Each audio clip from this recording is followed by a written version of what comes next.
दक्षिण भारत में कर्नाटका राज्य में तुंगभद्रा नदी के किनारे पर विजयनगर साम्राज्य का हम्पी शहर आज भी बसा हुआ है।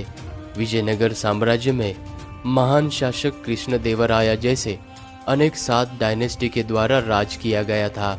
बाद में 1565 में डेक्कन के सल्तनत के द्वारा बैटल ऑफ तालीकोटा में विजयनगर साम्राज्य को 6 महीने तक लूटा गया और पूरी तरह से डिस्ट्रॉय किया गया था। डेक्कन के बहमनी सल्तनत से 100 साल युद्ध झेलने के बावजूद आज भी हम्पी शहर अपने आर्ट और कल्चर, यहाँ के एशियन टेम्पल्स, यहाँ के हीरे और मोती के बाजार, हिस्टोरिकल मॉन्यूमेंट्स, यहाँ का खूबसूरत नेचर, म्यूजिकल पिलर्स, मंडपास और यहाँ पर पत्थरों में कार्विंग किए हुए स्क्रिप्चर्स और यहाँ की फेमस कोरल राइड सभी टूरिस्ट को अपने ओर आकर्षित करती है। हम्पी में आने के लिए नजदीक का रेलवे स्टेशन होस्पेट जंक्शन है। होस्पेट रेलवे स्टेशन से हम्पी 13 किलोमीटर के दूरी पर है और रेलवे स्टेशन से हम्पी जाने के लिए आप ऑटो के द्वारा या फिर बस के द्वारा आसानी से पहुंच सकते हैं। और हम्पी में ट्रैवल करने के लिए आप ये वाली लूना बाइक, साइकिल या फिर विरूपाक्षा टेम्पल के सामने से आप ऑटो भी हायर कर सकते हैं। हम्पी में आते ही मैंने अपने होटल रूम में चेक इन कर लिया है और यहाँ पर विरूपाक्षा टेम्पल के पास में एक खूबसूरत सा गांव बना हुआ है। इसी गांव के अंदर आपको होम स्टे और गेस्ट हाउस तरह के नॉर्मल से रूम मिल जाएंगे जो कि 700 से 1000 तक आपको मिल जाएंगे।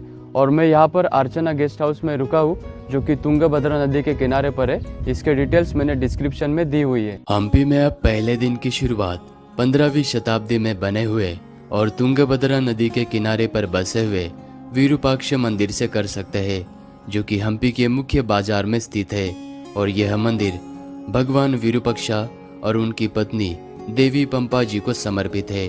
भगवान विरूपाक्षा शिव जी का ही एक रूप है और इस मंदिर के अंदर जो शिवलिंग है वह शिवलिंग स्वयं शिव जी ने रावण को दिया था। इस मंदिर का निर्माण राजा विक्रमादित्य द्वितीय की रानी लोकमा देवी जी के द्वारा राजा विक्रमादित्य के कांचीपुरम के पल्लव राजा के ऊपर विजय प्राप्त करने के बाद इस मंदिर का निर्माण किया गया था।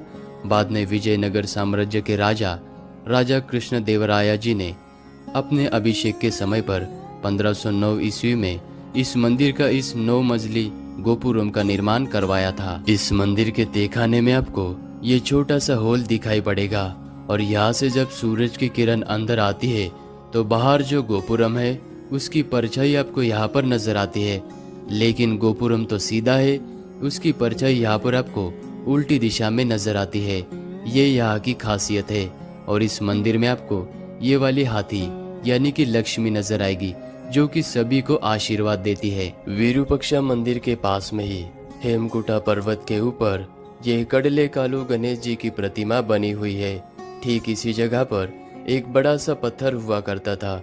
उसी बड़े पत्थर को फोड़कर और कार्विंग करते हुए ये 18 फीट गणेश जी की प्रतिमा बनाई गई है। और इसी पर्वत के दक्षिण पूर्व ढलान पर ससीवे कालू गणेश जी की भी प्रतिमा आपको दिखाई पड़ती है। और इसी जगह पर 15वीं शताब्दी में राज परिवार के लोग इसी गणेश जी की पूजा किया करते थे। बाद में 1565 में बहमनी सल्तनत के द्वारा इस मूर्ति को पूरी तरह से खंडित किया गया। अभी हम राजा कृष्णदेवराय जी के द्वारा बनाए गए श्री कृष्ण मंदिर के अंदर है। और राजा कृष्णदेवराय भगवान श्री कृष्ण जी के परम भक्त थे, इसलिए उनका राज्याभिषेक गोकुल अष्टमी के दिन हुआ था। और राजा कृष्णदेवराय जब उड़ीसा के राज्य पर विजय प्राप्त करने के बाद राजा ने उसी जगह से बाल रूप श्री कृष्ण जी की मूर्ति लेकर आई और उस मूर्ति को इसी मंदिर में स्थापन किया।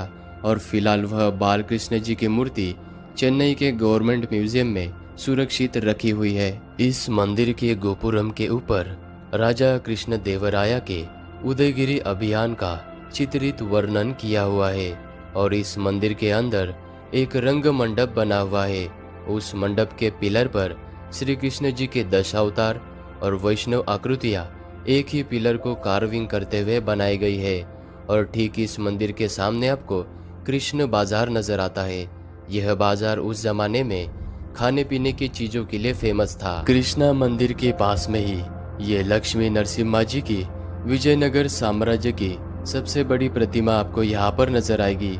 लक्ष्मी नरसिम्हा जी भगवान विष्णु के 10 अवतारों में से चौथा अवतार है, जो कि भक्त प्रहलाद के रक्षण करने के लिए और हिरण्यकशिपु को मारने के लिए प्रकट हुआ था। 1528 में सम्राट कृष्ण देवराया के आदेश पर पुरोहित कृष्ण भट्ट द्वारा इस मूर्ति की प्रतिष्ठापना की गई थी। लक्ष्मी नरसिम्हा प्रतिमा के पास में ही एक ही चट्टान से बना हुआ और 3 मीटर ऊंचा ये शिवलिंग आपको नजर आएगा और इस शिवलिंग का निचला हिस्सा साल भर पानी से भरा रहता है और यह पानी 500 साल पुरानी कैनाल के द्वारा तुंगभद्रा नदी से यहाँ तक आता है। अभी हम हम्पी में सभी को पसंद आने वाली जगह विजय विठला मंदिर में है। इस मंदिर का निर्माण कार्य देवराया प्रथम के द्वारा शुरू किया गया था। द्रविड़ शैली को दर्शाने वाले इस मंदिर के अंदर आदि नारायण, लक्ष्मी नारायण मंदिर, कल्याण मंडपा, भोजनशाला और खूबसूरत स्क्रिप्चर्स और ब्यूटीफुल सी कार्विंग है। ये मंदिर खूबसूरत होने के बावजूद इस मंदिर के अंदर विठल भगवान की मूर्ति नहीं है। विठल भगवान के दर्शन करने के लिए आपको महाराष्ट्र के पंढरपुर में जाना होगा। इस मंदिर के सामने आपको ये संगीत मंडपा नजर आएगा। इस मंडप में 56 पिलर्स है और इन पिलर्स को बजाने से 70 प्रकार की मधुर संगीत निकलता है और इसी जगह पर राजा संगीत सुना करते थे। संगीत मंडपा के सामने आपको ये जगह प्रसिद्ध शीलारथ यानी कि स्टोन चैरियट नजर आएगा। ये शीलारथ भगवान विष्णु के वाहन गरुड़ा जी को समर्पित एक मंदिर है, जिसे गरुड़ मंदिर भी कहा जाता है। और ये स्टोन चैरियट अलग अलग 7 लेयर से इंटरलॉकिंग सिस्टम से बनाया गया है। और इसी मंदिर के बाहर आपको ये किंग्स बैलेंस यानी कि राजतुला नजर आएगी। इसी जगह पर राजा महाराजा अपने वजन के बराबर बहुमूल्य रत्नों को तोलकर गरीबों में वितरित किया करते थे। हम्पी में सनसेट देखने के लिए सभी टूरिस्ट विरूपाक्षा मंदिर के पास में बने हुए इस हेमकुटा पर्वत के ऊपर आते हैं और यहाँ पर आपको अनेकों छोटे छोटे खूबसूरत से मंदिर नजर आएंगे और साथ ही में पत्थरों के ऊपर कार्विंग करके बनाए हुए स्क्रिप्चर्स भी आपको यहाँ पर दिखाई पड़ते हैं। और इसी जगह से आपको हम्पी शहर का खूबसूरत सनसेट नजर आता है और यहीं से आप विरूपाक्षा मंदिर का 180 डिग्री व्यू देख सकते हैं। तो इस तरह से आप हम्पी में डे 1 की एंडिंग सनसेट देखते हुए कर सकते हैं। हम्पी में मैंने दूसरे दिन की शुरुआत हम्पी के रॉयल एनक्लोजर के अंडरग्राउंड शिवा मंदिर से की, जिसे प्रसन्न विरूपाक्षा भूमिगत शिव मंदिर भी कहा जाता है।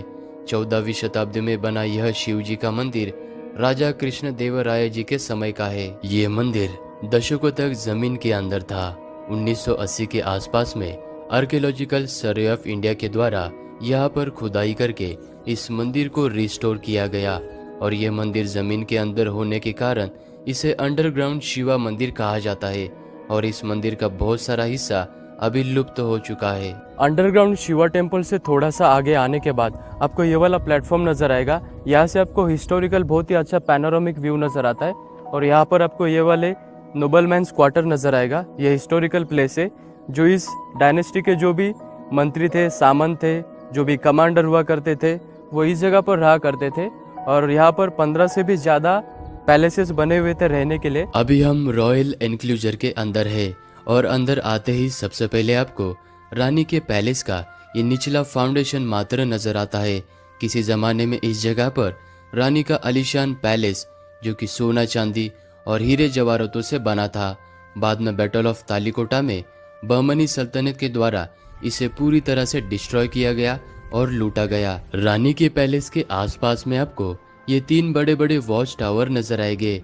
इस जगह पर पुरुषों का आना बिल्कुल ही मना था, तो इस वॉच टावर में जनाना यानी कि ट्रांसजेंडर रानी की रक्षा के लिए हमेशा तैनात रहा करते थे। यहाँ पर आपको ये वाला रानी का 2 मंजिला लोटस महल नजर आएगा जो कि रानी का समर पैलेस हुआ करता था, जो कि इंडो इस्लामिक शैली से यह बना हुआ है और इसके डिजाइन कमल के फूल से इंस्पायर्ड है और 16वीं शताब्दी में ये एसी का काम किया करता था।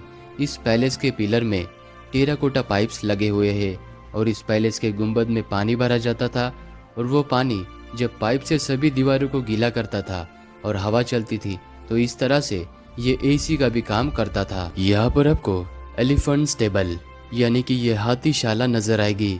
राजा कृष्ण देवराया जी के समय में दशहरा फेस्टिवल सेलिब्रेट किया जाता था और उसी फेस्टिवल में 11 हाथी की यात्रा निकाली जाती थी और उसी 11 हाथी को रहने के लिए ये हाथीशाला बनी हुई है और इसके पास में हाथी के महंतों को रहने के लिए भी जगह बनी हुई है, जो कि गवर्नमेंट ने अभी इस जगह को म्यूजियम में कन्वर्ट कर दिया है। राज प्रांगण के केंद्र में ये हजारा रामा मंदिर बना हुआ है।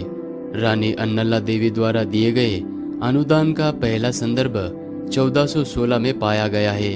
तो इस हिसाब से इस मंदिर का निर्माण कार्य 14वीं या 15वीं शताब्दी का हो सकता है और यह मंदिर राम रूप में भगवान विष्णु जी को समर्पित है। इस मंदिर के दीवारों पर रामायण, भागवत, राजा ने किया हुआ दान, वैष्णव संत, सीता स्वयंवर में राम जी ने तोड़ा हुआ धनुष्य, सीताहरण, इस तरह की कई धार्मिक प्रसंगों को बताया गया है और ये देखकर आपका मन जरूर प्रसन्न होगा। अभी हम राजा के सीक्रेट चेम्बर के पास में है, जो कि जमीन के अंदर बना हुआ एक भूमिगत कक्ष है। इसी जगह पर राजा अपने मंत्री और गुप्तचरों से सीक्रेट मीटिंग्स किया करते थे और इस चेम्बर के अंदर जाने के लिए आपको इस गुप्त सुरंग से होते हुए आप इस चेम्बर के मुख्य कक्ष तक पहुंच सकते हैं। राजा कृष्ण देवराया ने उड़ीसा के राज्य पर विजय प्राप्त करने के बाद विजय स्मरणार्थ इस बड़े से सिंहासन का निर्माण करवाया, जिसे महानवमी दिब्बा कहा जाता है और इस बड़े से प्लेटफॉर्म पे राज परिवार के लोग बैठकर महानवमी, दशहरा, विजयादशमी इस तरह के होने वाले हिंदू कार्यक्रमों को राज परिवार के लोग देखा करते थे। राज परिसर में आपको ये चौकोनाकार की और काले पत्थरों से बनी हुई पानी की पुष्करनी नजर आएगी और इस पुष्करनी का पानी धार्मिक अनुष्ठानों के लिए प्रयोग किया जाता था और इस छोटे से पत्थरों के कैनाल के द्वारा इस पुष्करनी में बारिश का पानी स्टोर किया जाता था। राज परिसर के आखिरी हिस्से में आपको ईरानी का बाथ हाउस यानी कि रानी का स्नानागार नजर आएगा, जो कि इंडो इस्लामिक शैली से यह बना हुआ है और इस कैनाल के द्वारा इस स्विमिंग पूल में पानी स्टोर किया जाता था और इस स्नानागार का राज परिवार के सदस्यों के द्वारा प्रयोग किया जाता था और जिस भी स्ट्रक्चर में इस्लामिक शैली का प्रयोग किया गया है उस स्ट्रक्चर को आक्रामकताओं के द्वारा तोड़ा नहीं गया है। तो इस तरह से आप हम्पी का टूर प्लान 3 दिन में कर सकते हैं, लेकिन पूरा हम्पी घूमने में आपको 4 से 5 दिन का समय लग सकता है और हम्पी घूमने का आपका बजट 4000 से लेकर 7000 तक का हो सकता है। इस वीडियो को यहीं पर एंड करते हैं। अगर मेरी वीडियो आपको अच्छी लगी तो वीडियो को लाइक करना, चैनल को सब्सक्राइब करना। मिलते हैं आपको हम्पी के नेक्स्ट व्लॉग में।